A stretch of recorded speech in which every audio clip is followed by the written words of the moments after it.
warahmatullahi wabarakatuh. Perkenalkan, nama saya Adria Filita Vela dari kelas 4B D4 Akuntansi Politeknik Negeri Padang dengan nomor BP 1711022022.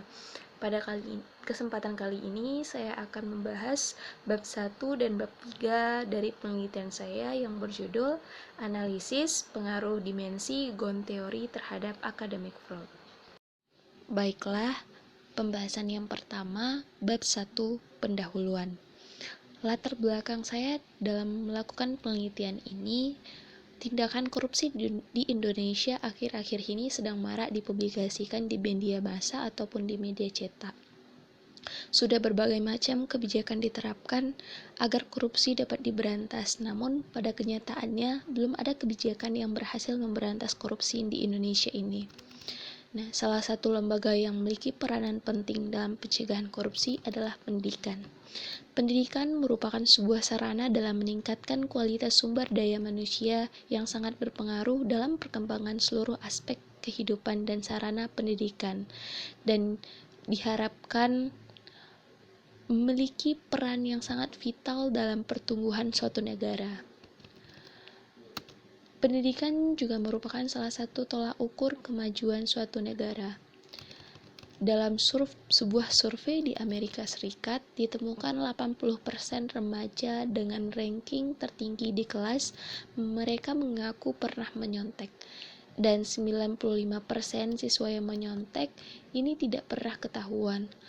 Dan hal yang serupa juga terjadi di universitas populer di dunia, yaitu Harvard University pada tahun 2012, sekitar 60 mahasiswa dari Harvard University ketahuan melakukan kecurangan saat ujian akhir, dan mahasiswa ini pun dikenai sanksi berupa skorsing. Skandal menyontek massal ini terungkap ke publik pada Agustus 2012 lalu.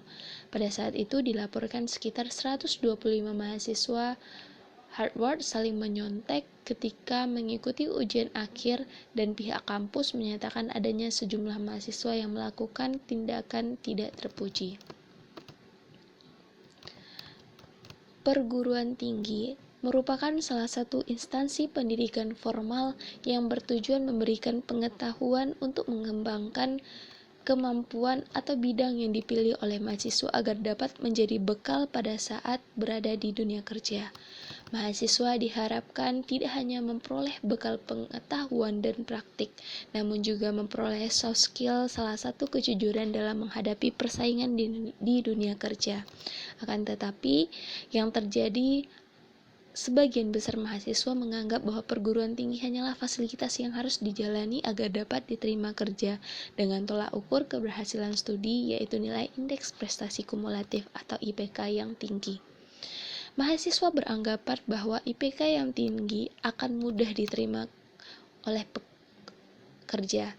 Mahasiswa melakukan segala cara untuk mendapatkan karena berorientasi kepada hasil bukan pada proses. Maka wajar jika mahasiswa melakukan segala cara untuk mendapatkan IPK yang bagus, yang mana salah satunya dengan melakukan kecurangan akademik atau academic fraud. Kecurangan akademik merupakan sebuah masalah yang baru, tetapi sebuah fenomena yang telah mendarah daging di kalangan pelajar ataupun di kalangan mahasiswa. Beberapa pelajar di setiap lembaga pendidikan sudah akrab dengan kegiatan yang berhubungan dengan kecurangan akademik atau academic fraud. Kecurangan akademik adalah suatu bentuk perilaku yang buruk yang akan memberikan dampak negatif terhadap mahasiswa. Perilaku tersebut misalnya mencontek menggunakan catatan kecil atau handphone, menjiplak hasil teman, dan lain-lainnya. Dan hal ini akan mengakibatkan hasil evaluasi tidak dapat menggambarkan ketercapaian kemampuan mahasiswa yang sebenarnya, karena menyontek merupakan suatu bentuk dari kecurangan akademik yang membuat pelaksanaan evaluasi yang baik. Nah, berdasarkan latar belakang dan penelitian terdahulu, yaitu peneliti melakukan replikasi penelitian oleh Indrawati dan kawan-kawan tahun 2017 yang meneliti tentang faktor-faktor yang mempengaruhi academic fraud pada mahasiswa perguruan tinggi sekota Padang dengan menggunakan GONE teori. Nah, penelitian ini merupakan bentuk pengembangan dari penelitian Indrawati terkait perilaku kecurangan akademik mahasiswa yang juga menggunakan GONE teori sebagai faktor yang mempengaruhi academic fraud. Nah, perbedaan dari penelitian ini yaitu terkait dengan responden penelitian adalah mahasiswa perguruan sekota Padang dan teknik pengambilan sampelnya menggunakan confidence sampling. Selanjutnya ada rumusan masalah dan tujuan penelitian. Pada penelitian ini saya menguraikan 4 pokok permasalahan yang akan dibahas pada penelitian ini, yaitu apakah terdapat pengaruh grades atau keserakahan terhadap kecurangan akademik, dan apakah terdapat pengaruh opportunity atau kesempatan terhadap kecurangan akademik. Yang ketiga, apakah terdapat pengaruh needs atau kebutuhan terhadap kecurangan akademik, dan yang keempat, apakah terdapat pengaruh exposures atau pengungkapan terhadap kecurangan akademik. Tentunya tujuan penelitian ini yaitu untuk menguji apakah terdapat pengaruh keserakahan terhadap kecurangan akademik dan untuk menguji apakah terdapat pengaruh opportunity dan needs serta exposure pengungkapan terhadap kecurangan akademik. Selanjutnya bab 3 metode penelitian. Jenis penelitian yang digunakan dalam penelitian ini adalah penelitian kuantitatif. Metode penelitian kuantitatif merupakan salah satu jenis penelitian yang spesifikasinya adalah sistematis, terencana, dan terstruktur dengan jelas sejak awal hingga pembuatan desain penelitian. Nah, metode penelitian kuantitatif ini juga dikemukakan oleh Sugiono 2011 yang mengatakan bahwa metode penelitian yang berlandaskan pada filsafat positivisme yang digunakan untuk meneliti pada populasi atau sampel tertentu, pengumpulan data menggunakan instrumen penelitian, analisis data bersifat kuantitatif atau statistik dengan tujuan untuk menguji hipotesis yang telah ditetapkan. Selanjutnya, populasi dan sampel. Populasi adalah wilayah generasi dari sebuah penelitian yang terdiri atas objek atau subjek yang mempunyai kualitas dan karakteristik tertentu yang ditetapkan oleh peneliti untuk dipelajari kemudian dan ditarik kesimpulan, dan itu menurut Sugiono 2014. Populasi dalam penelitian ini adalah mahasiswa perguruan tinggi sekota Padang, dan sampel menurut Sugiono adalah bagian dari jumlah dan karakteristik yang dimiliki oleh populasi tersebut. Nah, sampel penelitian ini ditentukan dengan teknik pengambilan sampel confidence sampling. Nah, confidence sampling ini adalah subjek yang paling mudah ditemui akan dijadikan responden dalam sebuah penelitian menurut Sekaran 2009. Pada penelitian ini, peneliti mengambil sampel sebanyak 150 mahasiswa.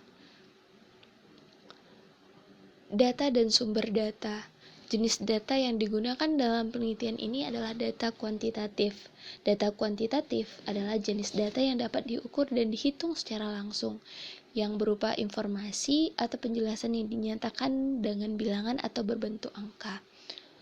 Dalam penelitian ini, data kuantitatif yang diperlukan adalah jumlah mahasiswa dan hasil angket. Data yang digunakan pada penelitian ini adalah data primer. Adapun data primer diperoleh langsung dari sumber aslinya dengan menyebarkan kuesioner kepada responden.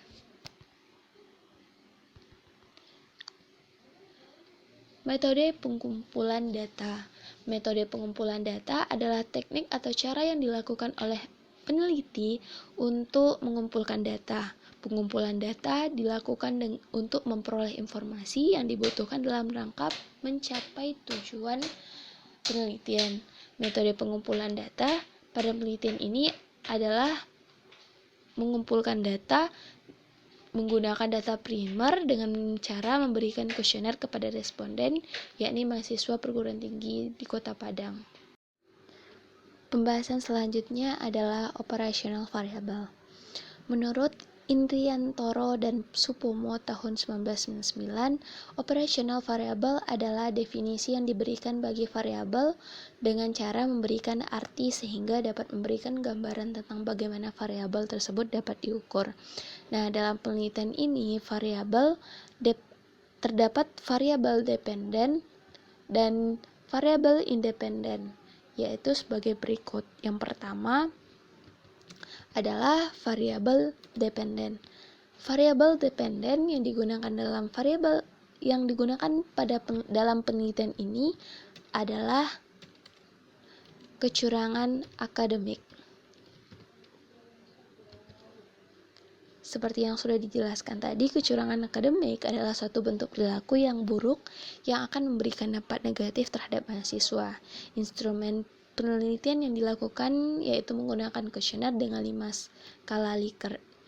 Dan selanjutnya yang kedua, variabel independen. Dalam penelitian ini terdapat 4 variabel independen, yaitu opportunity, needs, grades, and exposures, dengan penjelasan sebagai berikut. Opportunity atau kesempatan. Opportunity berkaitan dengan keadaan organisasi, instansi, atau masyarakat sehingga terbuka kesempatan bagi seseorang untuk melakukan kecurangan. Nah, yang kedua adalah needs atau kebutuhan, berkaitan dengan faktor-faktor yang dibutuhkan oleh individu untuk menunjang hidupnya yang lebih wajar. Yang ketiga adalah grades atau keserakahan, merupakan perilaku serakah yang secara potensial ada dalam diri setiap seseorang. Nah, yang keempat adalah exposures atau pengungkapan, berkaitan dengan tindakan atau konsekuensi yang dihadapi oleh pelaku kecurangan apabila pelaku ditemukan melakukan kecurangan. Nah, yang selanjutnya, yang terakhir adalah metode analisis data. Metode analisis data menurut Sugiono merupakan sebuah proses yang terstruktur dalam melakukan penelitian. Dalam penelitian kuantitatif, teknik analisis data dapat digunakan untuk menjawab rumusan masalah atau menguji hipotesis yang telah dirumuskan dalam proposal. Nah, pada penelitian ini beberapa metode analisis yang digunakan. Yang pertama, analisis statistik deskriptif, merupakan metode statistik yang digunakan untuk menganalisis data dengan cara mendeskripsikan atau menggambarkan data yang telah terkumpul sebagaimana adanya tanpa bermaksud membuat kesimpulan yang berlaku untuk umum atau generasi. Yang kedua, uji kualitas data.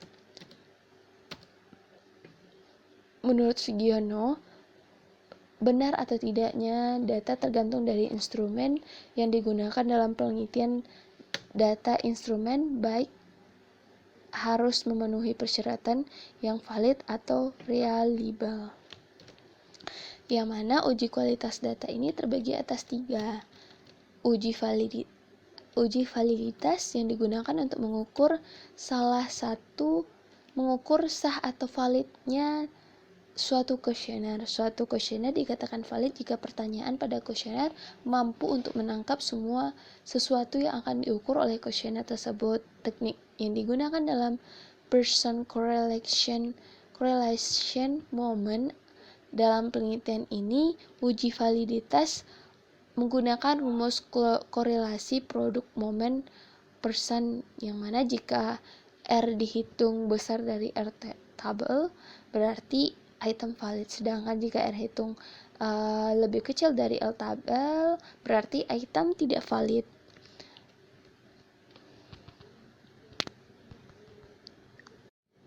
Nah, yang kedua, uji reliabilitas. Menurut Sugiarto dan Situnjuk, uji reliabilitas adalah pengujian yang menunjukkan apakah suatu instrumen yang digunakan untuk memperoleh informasi dapat dipercaya untuk mengungkap informasi di lapangan sebagai alat pengumpulan data. Setelah dilakukan uji validitas pada variabel kecurangan akademik, kesempatan, pengungkapan keserakahan, dan kebutuhan, maka dapat dilakukan Uji reliabilitas untuk menguji apakah data tersebut reliable atau tidak. Data dapat dikatakan reliable apabila Cronbach alpha-nya besar dari 0,6. Yang ketiga, metode analisis data adalah uji asumsi klasik. Masalah yang umum terjadi dalam model regresi linear berganda yaitu uji normalitas, uji multikolonialitas, dan uji heteroskedastisitas. Maka dilakukan uji asumsi klasik mengenai keberadaan masalah tersebut. Yang pertama, uji normalitas. Uji normalitas dapat digunakan untuk menguji normal tidaknya data pada variabel dependen yang dilakukan dengan uji Kolmogorov-Smirnov. Data dapat dikatakan terdistribusi normal apabila nilai signifikansinya Kolmogorov-Smirnov besar 0,05. Yang kedua adalah uji multikoliniaritas yang digunakan untuk menguji apakah model regresi ditemukan korelasi antar variabel independen. Salah satu cara untuk mengetahui ada atau tidaknya multikoliniaritas dapat dilakukan dengan cara melihat besarnya nilai VIF dan nilai tolerance. Data dapat dikatakan multikoliniaritas apabila VIF kecil 10 dan nilai toleransinya besar 0,1. Yang ketiga adalah uji heterokedastisitas. Uji heterokedastisitas bertujuan untuk menguji ketidaksamaan varians dan dari residual satu pengamatan ke pengamatan yang lain.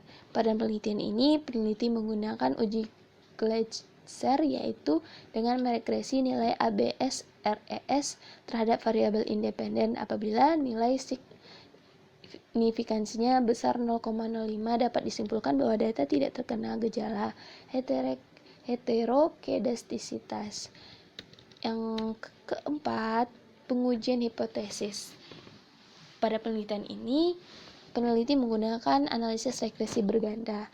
Teknik analisis data yang digunakan dalam penelitian ini adalah analisis regresi linear berganda yang digunakan untuk mengetahui bagaimana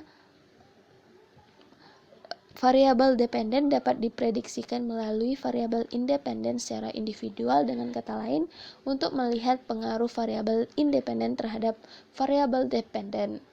Pengujian regresi linear berganda berguna untuk mengetahui apakah pengaruh variabel independen, kesempatan, keserakahan, kebutuhan, dan pengungkapan terhadap variabel dependen yaitu kecurangan akademik. Nah, selanjutnya yang kedua uji signifikansi simultan atau uji F. Uji F ini digunakan untuk menunjukkan apakah semua variabel independen atau bebas yang dimasukkan dalam model penelitian mempunyai pengaruh secara bersama-sama terhadap variabel dependen. Yang ketiga, uji statistik T yang digunakan untuk mengetahui besarnya pengaruh masing-masing variabel. Nah, uji T ini dapat dilihat dari besarnya p-value dibandingkan dengan taraf signifikansinya alfa sama dengan 10%. Baiklah, sekian penjelasan dari bab 1 dan bab 3 dari penelitian saya. Apabila ada kesalahan dan kekurangan, saya mohon maaf. Wabillahi taufiq wa hidayah. Wassalamualaikum warahmatullahi wabarakatuh.